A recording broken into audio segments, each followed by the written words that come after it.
రాజన్న సిరిసిల్ల జిల్లాలోని ప్రముఖ పుణ్యక్షేత్రం దక్షిణ కాశీగా పేరుగాంచిన వేములవాడ శ్రీ రాజరాజేశ్వర స్వామి దేవస్థానంలో ఒక అరుదైన ఘటన భక్తులను ఆశ్చర్యానికి గురిచేసింది. స్వామివారి అనుబంధ ఆలయమైన భీమేశ్వర స్వామి ఆలయ పరిసరాల్లో సుమారు 5 అడుగుల పొడవున్న భారీ శ్వేతనాగు దర్శనమిచ్చింది. తెల్లని రంగులో ఉన్న ఈ అరుదైన నాగుపామును చూసిన భక్తులు దీన్ని దైవ మహిమగా భావిస్తున్నారు. ప్రస్తుతం వేసవి సెలవుల కారణంగా వేములవాడ క్షేత్రం భక్తులతో కిటకిటలాడుతుండగా భీమేశ్వర ఆలయ ప్రహరీ సమీపంలో ఈ శ్వేతనాగు స్వేచ్ఛగా సంచరిస్తూ కనిపించింది. సాధారణంగా దట్టమైన అటవీ ప్రాంతాల్లో మాత్రమే కనిపించే శ్వేతనాగు సాక్షాత్తు శివాలయ సన్నిధిలో ప్రత్యక్షం కావడం విశేషంగా మారింది. సుమారు అరగంట పాటు అక్కడే తిరిగిన ఈ పాము ఎవరికి ఎలాంటి హాని చేయలేదు.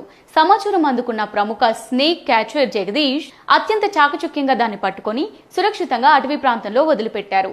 అయితే వేసవి వేడి కారణంగానే పాములు బయటకొస్తున్నాయని నిపుణులు చెబుతున్నారు.